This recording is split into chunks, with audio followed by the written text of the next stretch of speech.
Esta é a quarta e última sessão da nossa série de palestras sobre o tema Os Inimigos que Enfrentamos.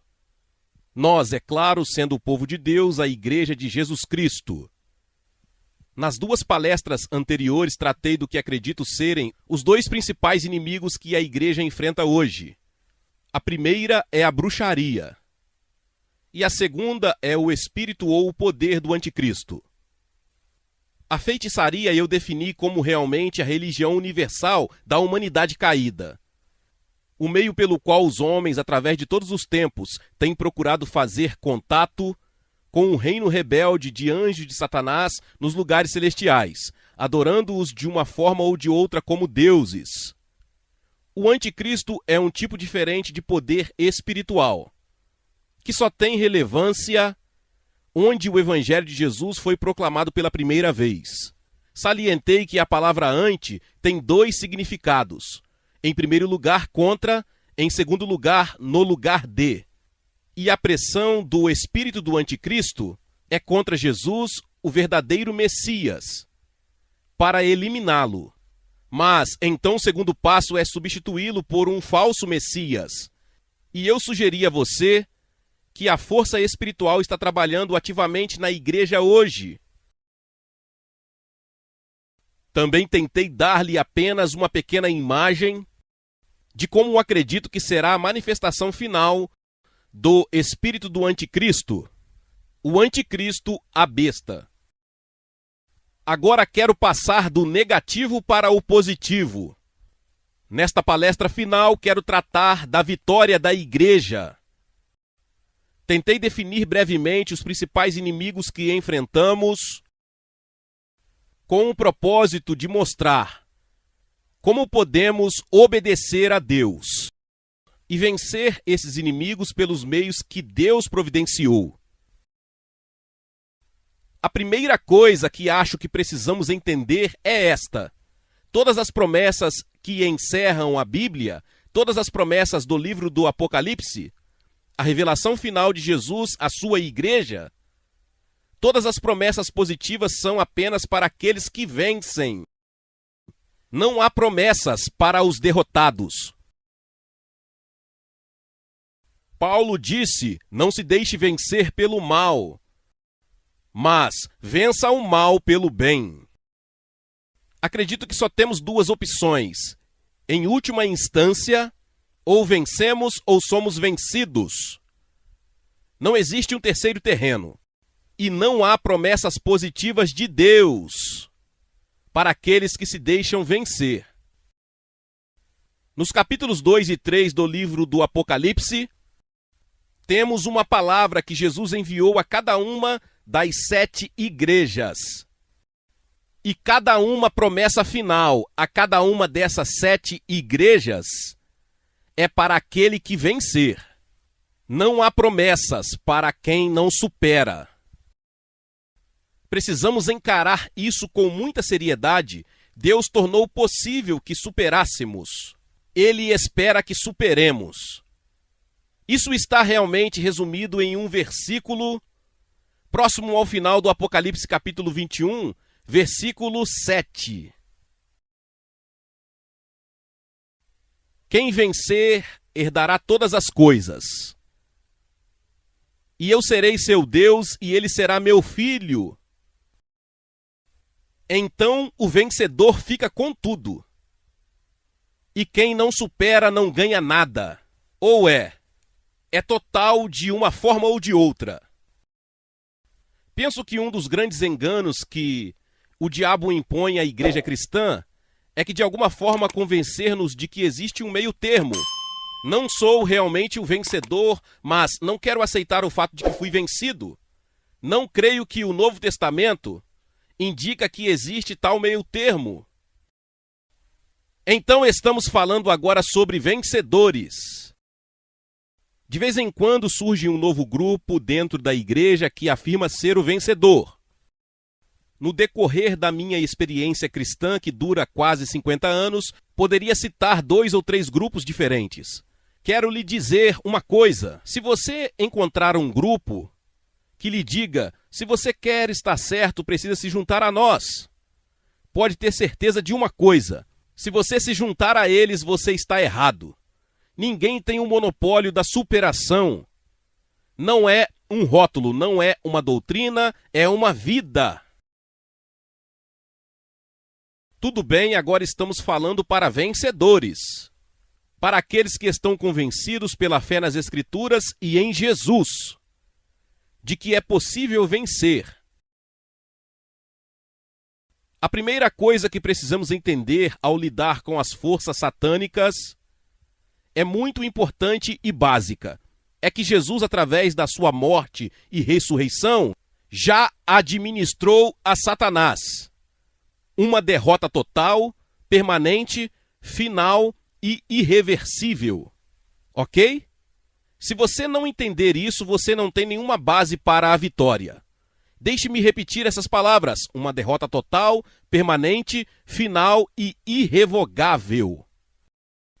Não há nada que Satanás possa fazer que possa mudar esse fato. Quando Jesus morreu, ele disse: está consumado. E está consumado.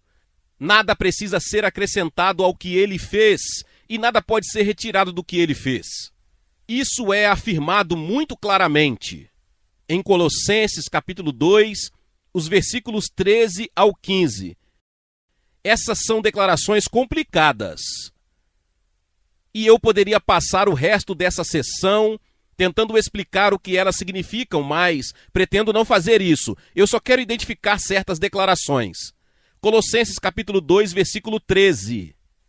E vós, estando mortos nas vossas ofensas e na incircuncisão da vossa carne, ele, Deus Pai, vivificou juntamente com ele, Jesus Cristo o Filho, perdoando-vos todas as ofensas, exterminando-vos a escrita de dívidas, que era contra nós, que era contrária a nós.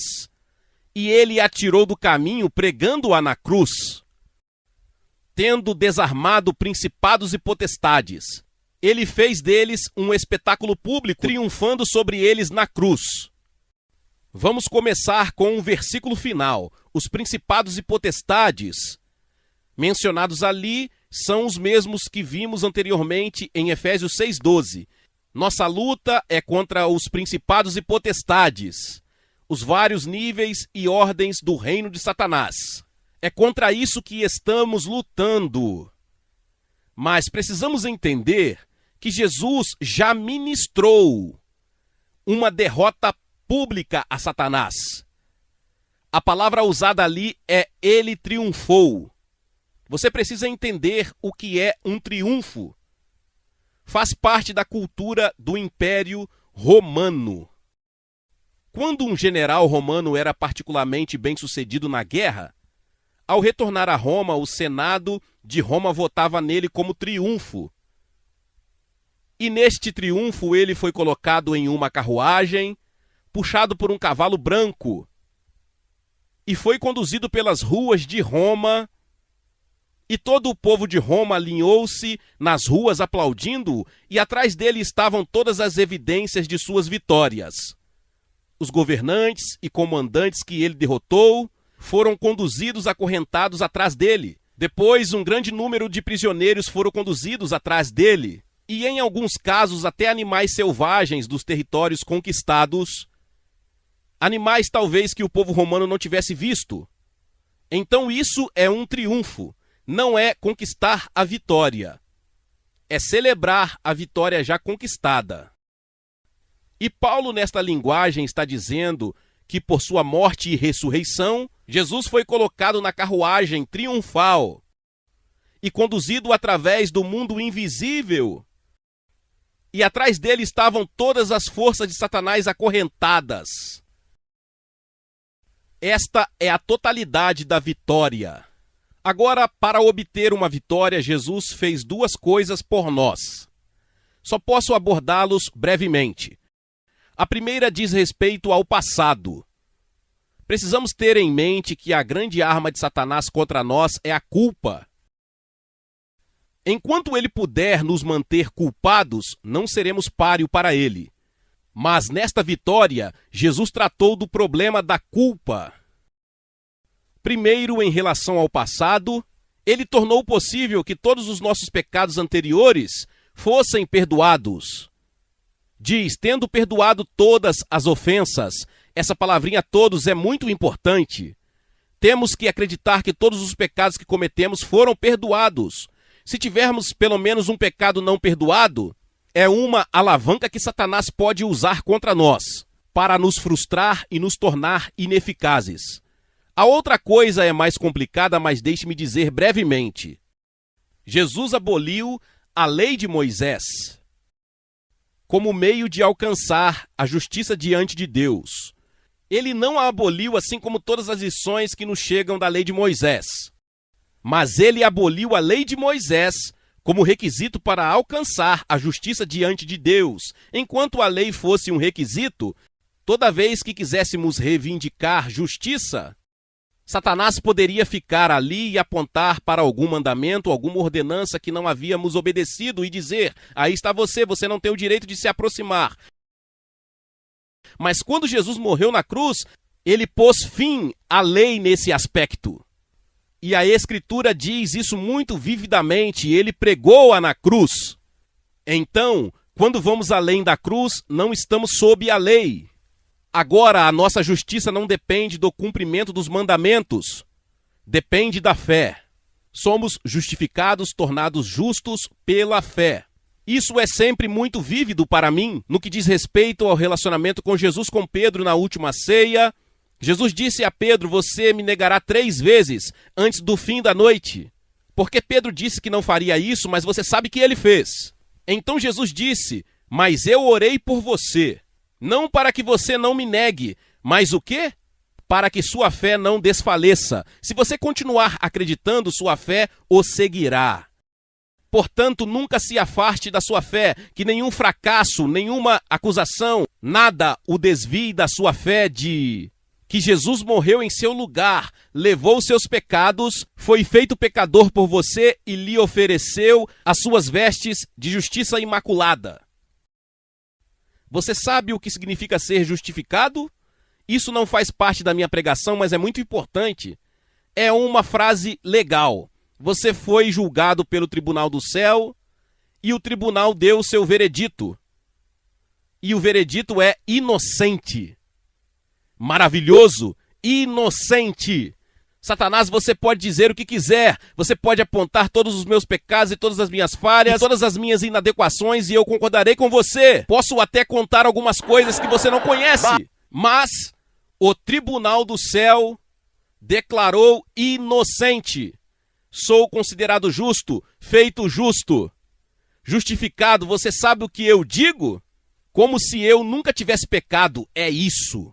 E quando você permanece nesse terreno, você é mais do que um vencedor de Satanás, na conquista que Jesus já conquistou. Se partirmos de qualquer outra base, nunca alcançaremos a vitória. A única base é a cruz. E então, tendo privado Satanás de suas armas contra nós, e a única grande, soberana e suprema arma é a culpa, Jesus nos equipou com as armas para derrotar Satanás. Essa é a segunda parte. 2 Coríntios capítulo 10, versículos 3, 4 e 5. Ruth e eu fazemos essa confissão e acho que faremos isso juntos. Temos várias escrituras, acho que provavelmente 50 que proclamamos como parte de nossa guerra espiritual. E esta é uma delas. Então você fala perto do microfone. Pois, embora andemos na carne, não guerreamos segundo a carne. Pois as armas da nossa guerra não são carnais, mas poderosas em Deus para destruir fortalezas, derrubando as imaginações e toda a altivez que se exalte contra o conhecimento de Deus, e levando cativo todo pensamento à obediência de Cristo. Que vitória é essa, não é? Muito obrigado. Então, temos armas que não são carnais. Então, o que elas são? Elas não são carnais. O que são? Espiritual. Por outras palavras, não usamos bombas, nem tanques, nem espingardas, porque não estamos a combater pessoas com corpos. Elas são inúteis. Mas nos foram dadas no lugar daquelas armas físicas, materiais, armas espirituais, que podemos usar. E é para isso que podemos usá-las. Derrubar fortalezas. Fortalezas de quem? De Satanás, isso mesmo. Se você observar o próximo versículo, você verá que existem traduções alternativas. Você pode ter argumentos, raciocínios, especulações. E então fala sobre a mente e o pensamento. Então descobrimos o campo de batalha. É muito importante saber o que é o campo de batalha. É a mente. Quantos de vocês percebem isso? A maioria dos seus problemas como cristão está na área da mente. Não deixe que isso o desencoraje. É aí que está a guerra. Mas receberemos as armas da vitória e podemos derrubar as fortalezas, bloqueios de estradas ou fortalezas de Satanás. Veja, Satanás constrói fortaleza nas mentes de homens e mulheres para impedi-los de receber a verdade do Evangelho. E uma de nossas funções é através das armas espirituais que Deus nos deu. Oração, pregação, louvor e assim por diante. Para derrubar essas fortalezas e abrir o caminho para a palavra de Deus entrar e salvar as pessoas e mudá-las. Lidamos, por exemplo, com duas forças anticristãs, o judaísmo e o islã.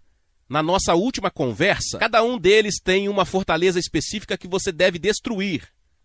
A fortaleza na mente judaica é: se eu acreditar em Jesus, não serei mais judeu. Você pode não estar ciente disso, mas essa é a barreira mais forte que eles têm contra receber a verdade sobre Jesus. A fortaleza muçulmana é: Deus não precisa de um filho. Não existe um filho de Deus.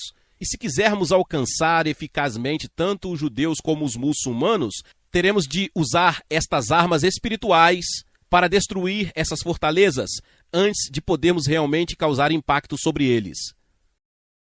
Portanto, temos as armas para a vitória.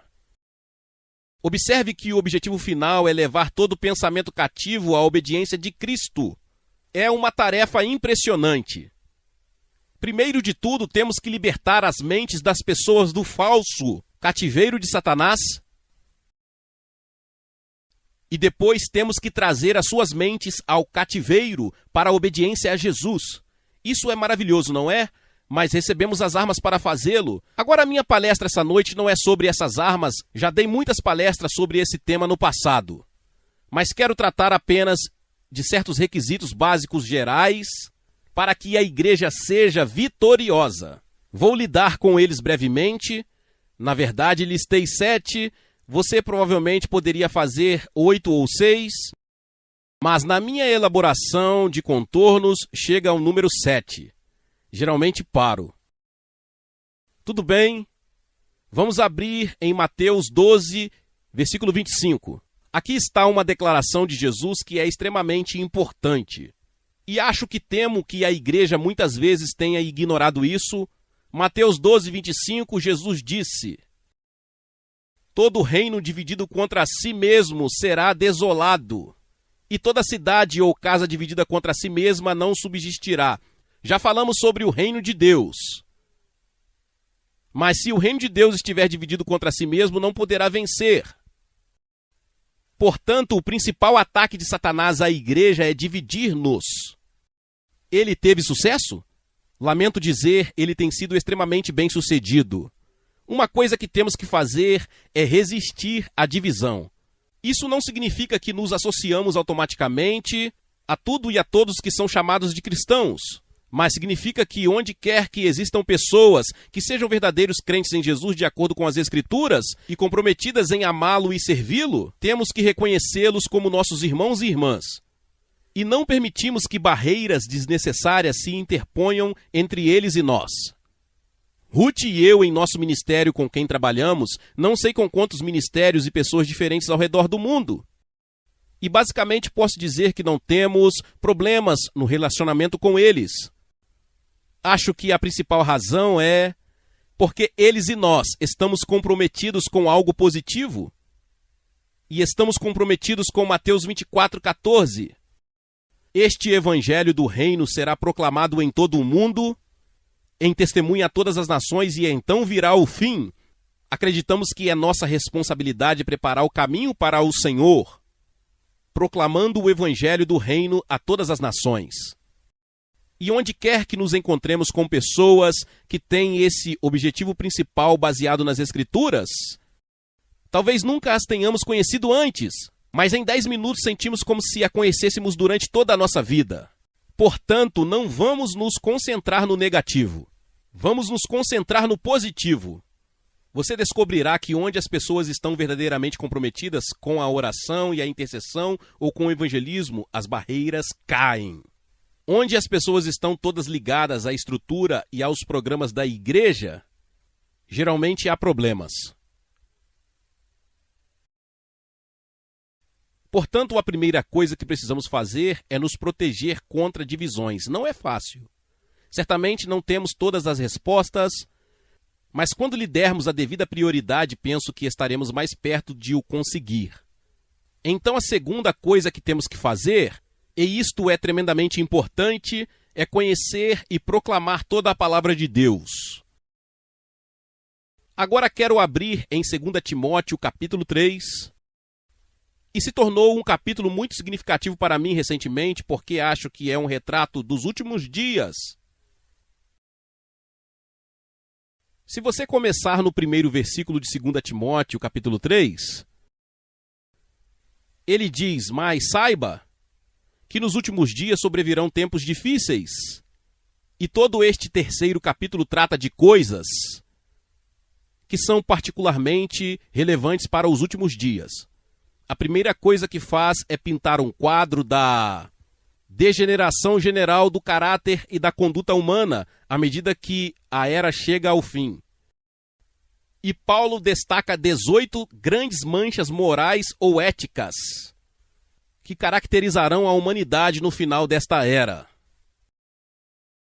E realmente a raiz de todos eles é o egoísmo. Amor a si mesmo, amor ao dinheiro e amor ao prazer. Não conheço 3 palavras que melhor descrevem a nossa civilização contemporânea: amor a si mesmo, amor ao dinheiro e amor ao prazer.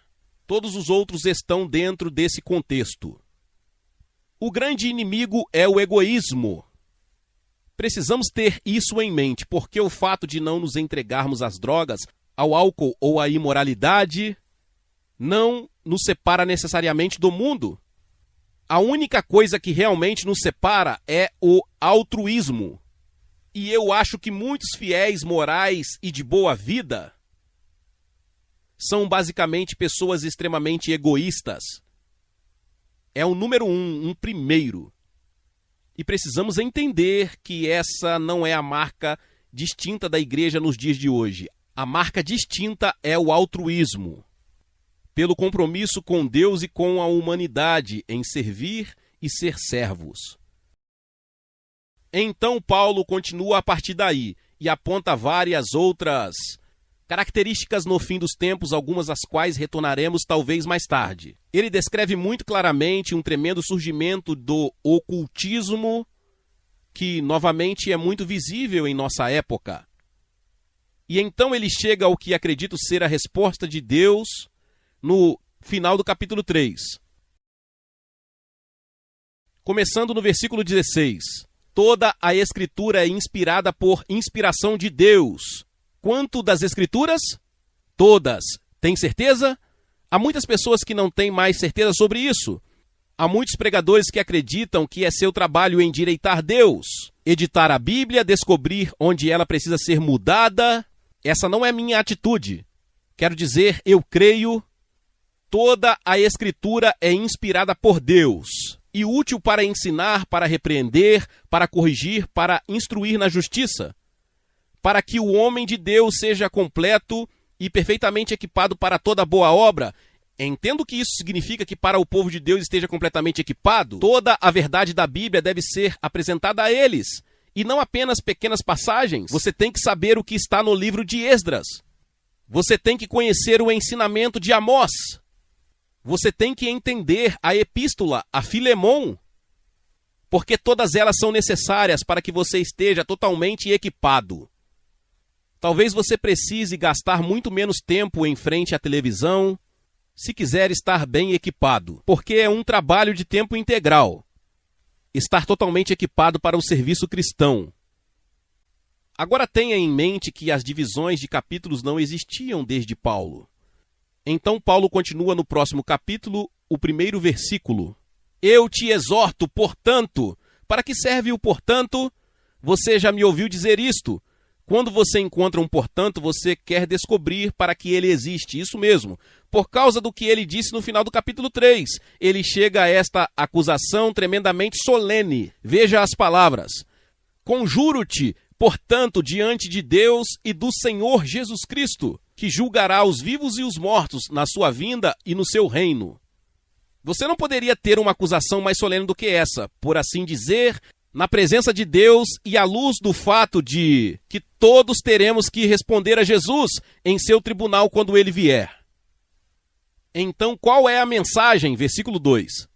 Pregue a palavra. Vamos dizer isso juntos, certo? Pregue a palavra. Eu coloquei o vamos fazer do meu jeito desta vez. Pregue a palavra. Tudo bem? Esteja pronto a tempo e fora de tempo. Convença, repreenda, exorte com toda longanimidade e ensino. Deixe-me fazer uma pergunta franca, você não precisa responder. Quantos de vocês vão à igreja no domingo de manhã, esperando ser convencidos, repreendidos e exortados? Alguns de vocês não voltariam para aquela igreja novamente se os tratassem assim. Mas se o ministro estiver fazendo o trabalho dele, é isso que vai acontecer com você. Agora, como isso é verdade no tempo em que vivemos? Pois chegará o tempo, acredito que já chegou o tempo, em que eles não suportarão a sã doutrina, mas de acordo com seus próprios desejos, porque têm coceira nos ouvidos, eles amontoarão para si professores e desviarão os ouvidos da verdade e serão desviados para fábulas. E acho que isso é evidente na igreja ocidental. Há muitos cristãos que precisam de uma nova doutrina e de uma nova revelação, algo novo para agradá-los e excitá-los. Mas esse não é o nosso trabalho. Nosso trabalho é pregar a palavra. E assim Paulo concluiu esta sessão. Mas você, que é Timóteo, esteja vigilante em todas as coisas, suporte as aflições. Faça o trabalho de um evangelista, cumpre o seu ministério. Não acredito que tenha havido um tempo em que fosse mais importante apegar-se à verdade absoluta e à autoridade das Escrituras. Está a ser atacado e minado em muitos quadrantes que não poderíamos prever. Movimentos, igrejas e grupos que consideramos sólidos na fé saíram dessa base nas últimas décadas. Deixe-me citar as palavras de Paulo em Atos 20, 27. Não deixei de declarar a você todo o conselho de Deus. Estou impressionado com essas palavras, não evitei porque indicariam que há muitas pressões que fariam com que você não declarasse todo o conselho de Deus. Isso é verdade. Pressões sociais, pressões financeiras, pressões denominacionais. Se você quer ser popular, esta pode ser a maneira mais rápida de não declarar todo o conselho de Deus. Mas lembre-se de que, em uma última análise, somos responsáveis perante Deus. Paulo disse, estou puro do sangue de todos os homens. Acho que ele estava pensando em termos da palavra de Deus a Ezequiel, farei de você um vigia para o seu povo. Se o problema estiver chegando e você os avisar e eles não ouvirem, eles morrerão, mas você salvou sua alma. Mas se surgirem problemas e você não os avisar e eles perecerem, o sangue deles estará em suas mãos. E eu acho que Paulo disse por esse motivo, eu estou puro do sangue de todos os homens. O sangue de ninguém pode ser colocado à minha porta, porque não deixei de declarar a vocês todo o conselho de Deus. O terceiro requisito, penso eu, é muito importante e está declarado em 1 Pedro capítulo 5. Versículos 5 e 6. 1 Pedro capítulo 5, 5 e 6. Da mesma forma, vocês jovens, submetam-se aos mais velhos. Agora, tendo mais de 70 anos, é claro que posso dizer um sincero amém a isso. Mas não termina aí.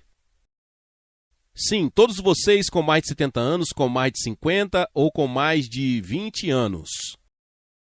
Todos vocês sejam submissos uns aos outros e revistam-se de humildade. Tem havido muita conversa na igreja recentemente sobre submissão, e acredito que a submissão tem uma base bíblica.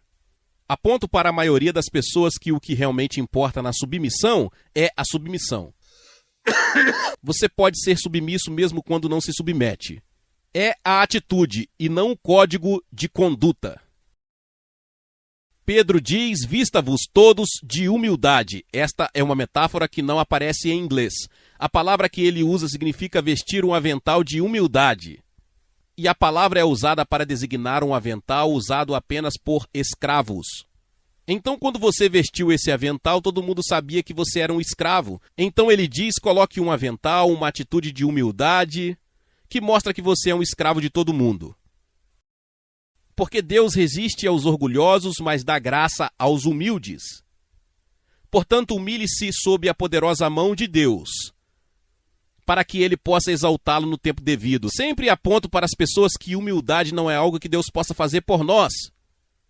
Deus nunca diz: eu farei de você humilde, mas sempre diz: torne-se humilde.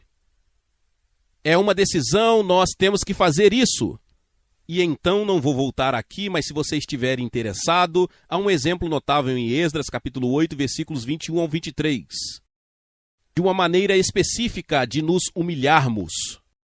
Esdras e um grupo de exilados que regressavam da Babilônia para Jerusalém foram confrontados com uma viagem muito perigosa que os levou, penso eu, 4 meses.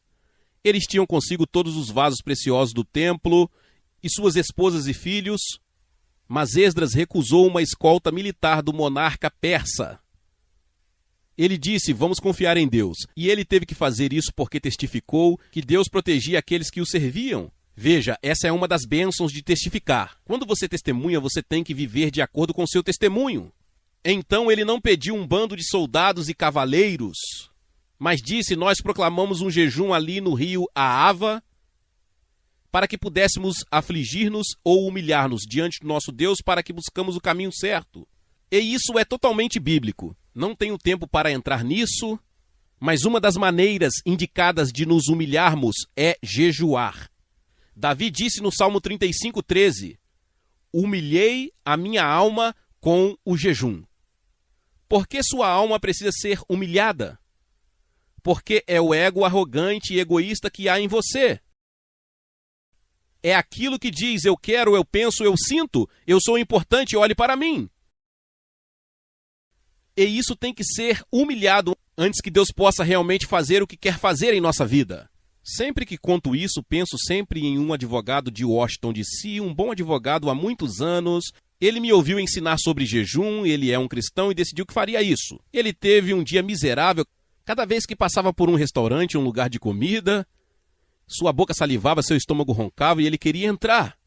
Mas terminou o dia sem quebrar o jejum. Então à noite ele deu um sermão ao seu estômago. Ele disse: agora, estômago, você foi muito problemático hoje, causou muitos problemas para mim, vou puni-lo e jejuarei amanhã também. É assim que temos que lidar com a nossa parte autoafirmada. Temos que sujeitá-la à vontade e à mente de Deus. Eu acredito que aqueles cristãos que não aprendem de alguma forma bíblica a praticar o jejum não serão capazes de administrar a vitória total de Deus. Afinal, Jesus não poderia fazer isso. Ele começou seu ministério com 40 dias de jejum. Você acha que estamos mais adiantados que Jesus? Ele não disse aos seus discípulos: se você jejuar. Ele disse: quando você jejuar. Ele usou exatamente a mesma linguagem sobre o jejum em seu sermão no capítulo 6 de Mateus e sobre a oração.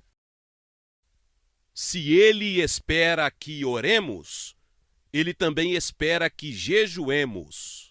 Agora vocês têm que resolver isso por si mesmos e também descobrir através do Espírito Santo que maneira e como fazer isso. Mas eu diria que para Ruth e para mim, acho que poderíamos dizer que não ousaríamos prosseguir no ministério em que estamos se não praticássemos o jejum regular, porque estamos desafiando basicamente todas as principais forças de Satanás no mundo hoje, desafiando-as de frente. E precisamos de toda a ajuda que podemos obter de Deus. E uma maneira é jejuar. Tenho um livrinho em algum lugar intitulado Como Jejuar com Sucesso. Tenho uma semana na rádio ensinando sobre jejum. Não quero perder tempo com isso agora, mas se você estiver interessado, pode obtê-los. Vamos seguir. A primeira coisa que devemos fazer é vestir toda a armadura de Deus. Precisamos voltar para Efésios capítulo 6 por um momento. Imediatamente após o versículo 12, que fala sobre o reino de Satanás nos lugares celestiais. E a próxima palavra para a minha versão é portanto. Tudo bem? Versículo 13. Portanto, vistam toda a armadura de Deus. E observe, você tem que assumir isso. Não cresce em você. Deus não cabe em você. Você tem que aceitar isso. Paulo estava escrevendo para as pessoas que eram cristãs. Tanto cristãs como você e eu. Mas ele colocou sobre elas a responsabilidade de vestirem a armadura. E se você olhar através da armadura, vamos passar por ela muito rapidamente. Versículo 14, o cinto da verdade e a couraça da justiça. Versículo 15, os sapatos da preparação do evangelho. Versículo 16, o escudo da fé. 17, o capacete da salvação e a espada do Espírito. Se você analisar isso, você está completamente protegido do alto da cabeça até a sola dos pés, exceto uma área, que é as costas, isso mesmo. Se você virar as costas, não haverá proteção. É importante lembrar. Mas essa não é a lista completa. Existem 6 itens lá e na Bíblia, normalmente quando algo está completo e é bom, são 7. E o próximo é talvez tão importante quanto qualquer um deles. Versículo 18, orando com toda a oração e súplica no Espírito. Acho que foi Charles Wesley quem ensinou sobre a arma de toda a oração. E, na verdade, toda a oração é a arma pelo qual podemos alcançar os lugares celestiais e atacar o reino de Satanás na sua base. As outras são principalmente armas de autoproteção. Mas toda oração é, se você quiser, nosso míssil balístico intercontinental. Pode atingir qualquer alvo em qualquer lugar se configurarmos o computador corretamente. A próxima coisa que temos que fazer é perceber a nossa necessidade do poder sobrenatural de Deus. E eu quero dizer sobrenatural. O cristianismo é uma religião do sobrenatural. Certa vez li o livro de Atos, examinando para ver o que aconteceria se eu removesse todas as referências às manifestações sobrenaturais. Não se trata apenas de experiências sobrenaturais interiores, mas de coisas que são visíveis que podem ser percebidas pelos sentidos. O livro de Atos tem 28 capítulos, e no final descobri que nenhum dos 28 capítulos ficaria intacto se eliminássemos o sobrenatural. E esse é o único registro que temos nas Escrituras de como a igreja pretende operar. Não podemos operar eficazmente e realizar a vontade de Deus apenas através da nossa capacidade natural. Temos que ter a capacidade sobrenatural do Espírito Santo. E uma forma principal dessa capacitação são os dons sobrenaturais do Espírito Santo, listados em 1 Coríntios capítulo 12. Não vamos nos voltar para lá, mas vamos dar uma olhada em apenas uma declaração de Paulo que, creio eu, é importante. Realmente resume o que estou dizendo. 1 Coríntios 4, versículo 20.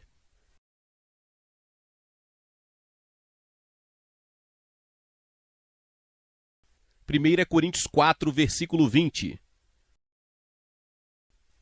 Porque o reino de Deus não consiste em palavras, mas em poder. Não é uma questão de teologia. A teologia tem o seu lugar. Não é uma questão de discussão. Não é uma questão de prova intelectual.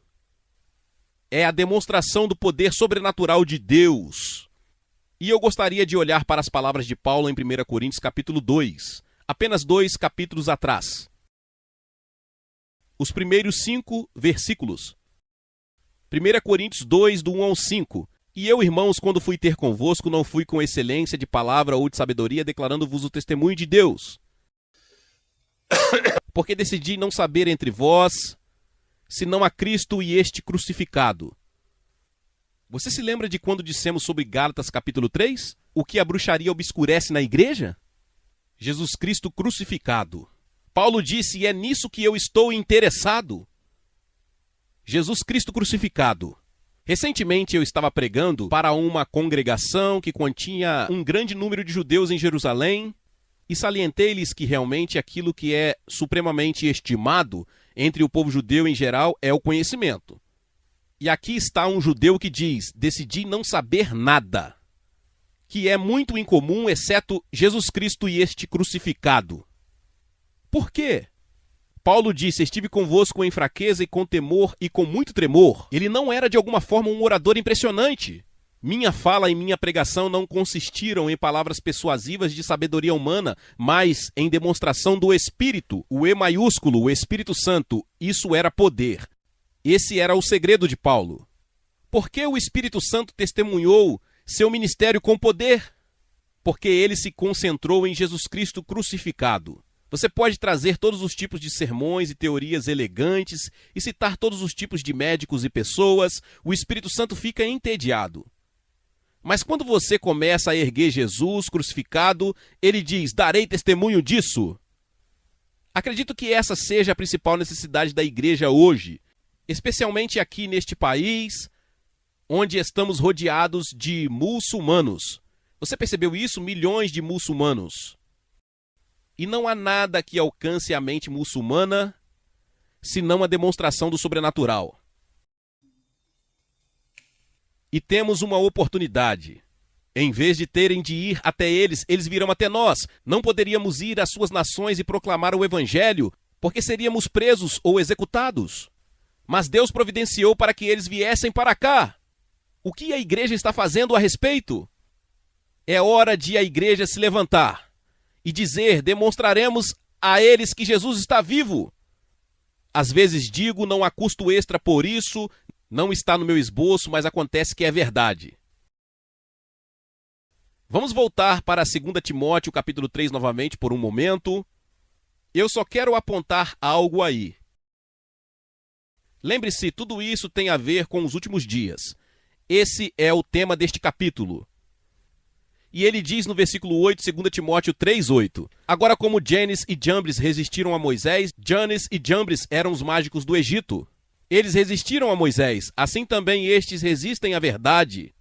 Homens de mente corrupta, depravados quanto à fé, mas eles não progredirão mais, pois sua loucura será manifesta a todos, como foi a loucura de Janes e Jambres.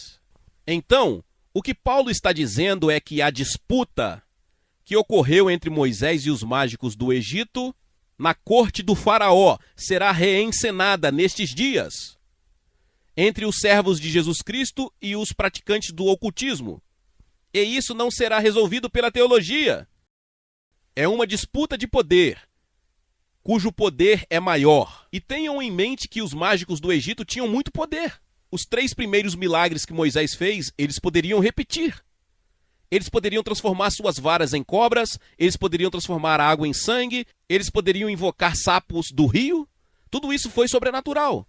Mas quando eles foram além disso e Moisés foi mais longe, eles disseram, este é o dedo de Deus, agora estamos fora do nosso alcance. Não sei o que você pensou sobre Moisés, gosto particularmente de Moisés e Arão. Eles foram até lá com a vara, e o faraó disse, mostrem-me o que vocês podem fazer, pessoal. Então acho que foi Arão, jogou a vara no chão e ela se tornou uma cobra. Surpreendentemente, o faraó não ficou tão impressionado. Então ele disse aos seus mágicos, vocês podem fazer isso? E eles disseram, nós podemos. Eles jogaram suas varas no chão e se transformaram em cobras, mas houve uma coisa que aconteceu posteriormente. A cobra de Moisés comeu as cobras dos magos. Não sei se você já pensou na cena que se seguiu. Os magos saíram sem varas, e a vara de Moisés era muito mais grossa e forte. É assim que vai ser, entendeu? vai ser de quem é a vara que vence. As pessoas discordam de mim, às vezes eu digo, bem, escute, não vamos discutir. Vamos largar nossas varas e ver qual cobra vence. Realmente é aí que está. Não é discussão. É uma demonstração. Isso é o que é necessário. E particularmente nos dons do Espírito, precisamos dos 3 dons reveladores: a palavra de sabedoria, a palavra de conhecimento e o discernimento de espíritos. A palavra de conhecimento nos mostra as operações de Satanás, como ele está trabalhando no reino sobrenatural. A palavra de sabedoria nos mostra como combater suas ações e derrotá-lo. E o discernimento de espírito nos mostra quando estamos face a face com o poder e a atividade demoníaca. Precisamos desesperadamente daqueles que estão na igreja hoje. Vamos continuar. O próximo e 6º ponto do meu esboço é: devemos aplicar o poder do louvor jubiloso e da proclamação ousada.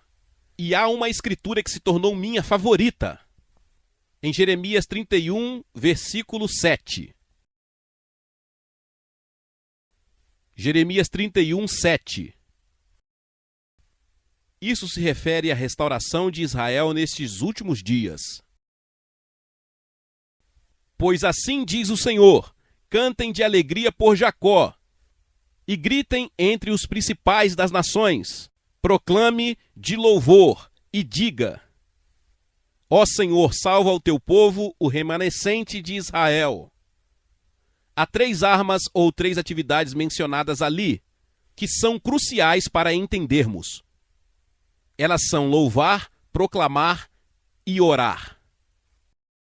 Orar é isto, dizer: ó Senhor, salva o teu povo, o remanescente de Israel. Agora o Senhor declarou que salvará o remanescente de Israel.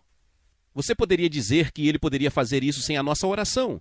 Mas Deus diz em outro lugar: não o farei até que me peçam para fazê-lo. Você entende? Orar é a nossa contribuição para a realização dos propósitos de Deus na terra. E Deus, alguém disse, escolheu precisar de nós. Ele poderia ter passado sem nós, mas não vai fazer isso. Mas orar não é apenas pensar em qualquer coisa que queremos e pedir. Orar é descobrir o propósito revelado de Deus nas Escrituras. E então orando pela realização desse propósito. Resumido lindamente nas palavras da Virgem Maria. Quando o anjo trouxe a promessa, ela disse: faça-se de mim segundo a tua palavra. Essa é a oração mais poderosa que você pode fazer. Paulo disse: Deus é poderoso para fazer muito mais abundantemente, além daquilo que pedimos ou pensamos. Como? Cumprindo sua palavra. O que Deus prometeu em sua palavra está muito acima de qualquer coisa que nós, em nossa mente natural, poderíamos pedir ou pensar. Então, orar, como eu digo, não é ir a Deus com uma lista de compras. É descobrir de forma inteligente o propósito de Deus e depois nos alinharmos com Ele. E é preciso persistência. Há algumas coisas pelas quais Ruth e eu orávamos há 10 anos e elas ainda não vieram. Quando isso acontece, você sabe, você descobre se está orando com fé ou com incredulidade. Porque se você está orando com incredulidade, você diz: estou orando há 10 anos e nada aconteceu. Mas se você está orando com fé, você diz: a resposta está 10 anos mais próxima do que quando comecei a orar. Jesus disse: o homem deve persistir na oração e não desmaiar. Acho que Ruth e eu descobrimos que este é um dos grandes testes e instrumentos de formação do caráter cristão. É persistir na oração, descobrindo a vontade de Deus e pedindo a Deus que faça o que ele disse que faria. Depois há elogios, louvor. No Salmo 102, bem, podemos também ir para lá, mas mantenha o dedo em Jeremias 31 porque voltaremos, esperançosamente, se o tempo permitir. Salmo 102, esta é novamente uma profecia de restauração de Sião no final desta era. E diz no versículo 18: Salmo 102, após a profecia da restauração de Sião. Diz: isto será escrito para a geração que virá, para que um povo que ainda será criado louve ao Senhor. Acredito que isso se refere aos tempos de restauração de Sião. Deus está criando um povo com um compromisso supremo. Para fazer o quê? Para louvá-lo, isso mesmo. É como se Deus dissesse: bem, meu povo tem sido tão negligente por tantos séculos em me dar o tipo de louvor que desejo, que vou criar um povo especial para me louvar. E acho que o movimento carismático é o começo disso. Penso que existem muitas fraquezas e falhas no movimento carismático, mas surgiu um novo nível de adoração, pelo menos uma visão do que poderia ser adoração. E como é importante louvar a Deus. No Salmo 8, Davi disse: da boca dos pequeninos e das crianças de peito ordenaste força, por causa dos teus inimigos, para que eles pudessem acalmar ou silenciar o inimigo e o vingador. E quando Jesus citou em Mateus 21, versículo 9, ele mudou as palavras tu ordenaste a força para tu aperfeiçoou o louvor. Então qual é a força ordenada do povo de Deus? Louvor aperfeiçoado. O que isso faz? Silencia quem? O inimigo e o vingador. Por que precisamos silenciar Satanás? O que ele está fazendo todo esse tempo? Nos acusando. Você diz: por que Deus não impede Satanás de nos acusar? Porque Deus disse: eu lhe dei os meios para deter Satanás. Se você aprender a me louvar de maneira que eu quero ser louvado, isso silenciará Satanás. Eu estava pregando em Lausanne com um intérprete francês há alguns anos. Eu citei isso e foi citado em francês. E eu entendo francês e fiquei impressionado com a frase que diz: o louvor impõe silêncio ao inimigo e ao vingador. Que revelação maravilhosa de que podemos impor silêncio a Satanás. Podemos dizer-lhe: cale a boca. Não é maravilhoso? Como podemos isso? Pelo louvor.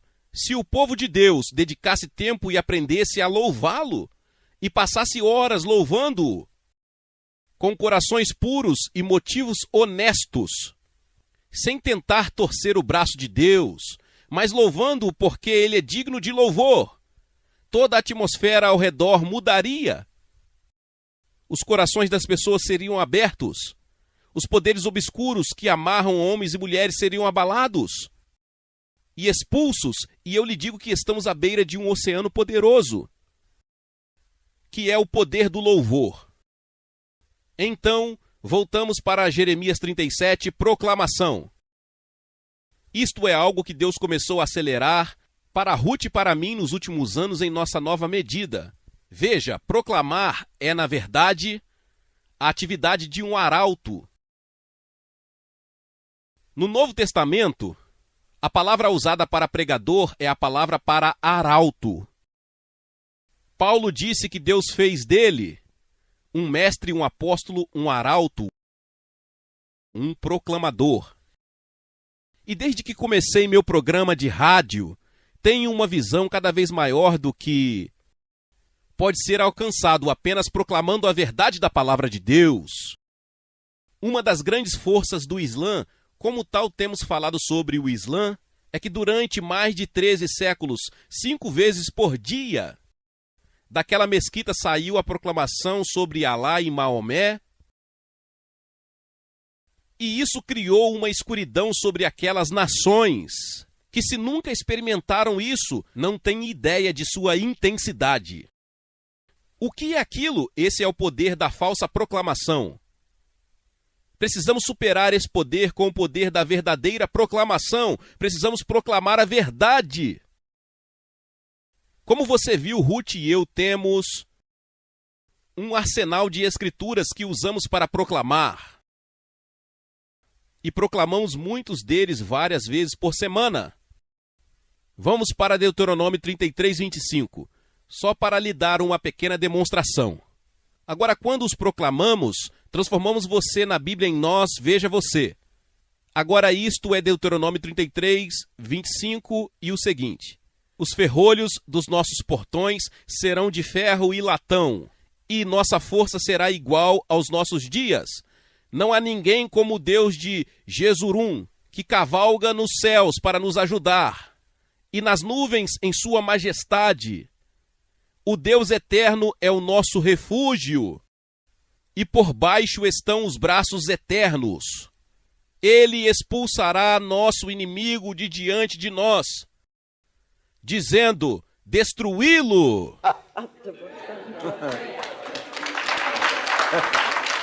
Espere um minuto, faremos mais um. É apenas um versículo.